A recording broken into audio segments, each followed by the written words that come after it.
அஸ்ஸலாமு அலைக்கும் வரஹ்மத்துல்லாஹி வபரகாத்துஹு. கேட்கும் கேள்விகளுக்கு மனசாட்சியோட பதில் சொல்லுங்க. புனிதமான மார்க்கத்தின் பெயரை வைத்துக்கொண்டு விழாக்கள் என்ற பெயரில் இப்படிப்பட்ட அனாச்சரியங்களை நடத்துவதற்கு உங்களுக்கு எப்படி தைரியம் வந்தது? அல்லாஹுவை பற்றிய பயம் கொஞ்சமாவது இருக்கிறதா இல்லையா? கொஞ்சம் யோசிச்சு பாருங்க. மேடையை போட்டு சினிமா பாட்டு வைப்பது, கூத்தடிப்பது, இதுதான் இஸ்லாமா?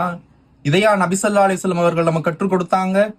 அல்லாஹுவின் தூய்மையான மார்க்கத்தின் கண்ணியத்தை கெடுப்பதற்கு யாருக்கு அதிகாரம் இருக்கிறார்? நபி ஸல்லல்லாஹு அலைஹி வஸல்லம் அவர்கள் எவ்வளவு தெளிவாக எச்சரித்திருக்கிறார்கள் தெரியுமா? மார்க்கத்தில் புதிதாக உருவாக்கப்படும் ஒவ்வொரு காரியமும் ஃபித்ரத், வழிகேடுதான்.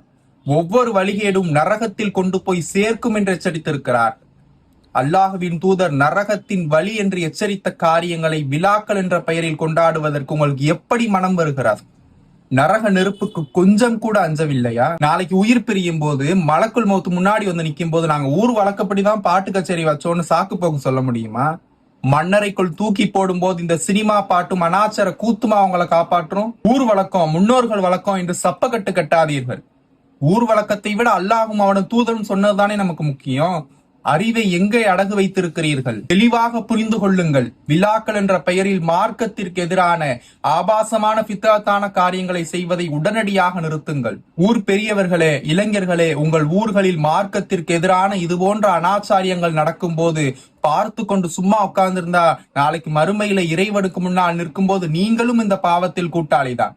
தைரியமா தடுத்து நிறுத்துங்க. அல்லாஹ்வின் கோபத்திற்கு அஞ்சுங்கள்.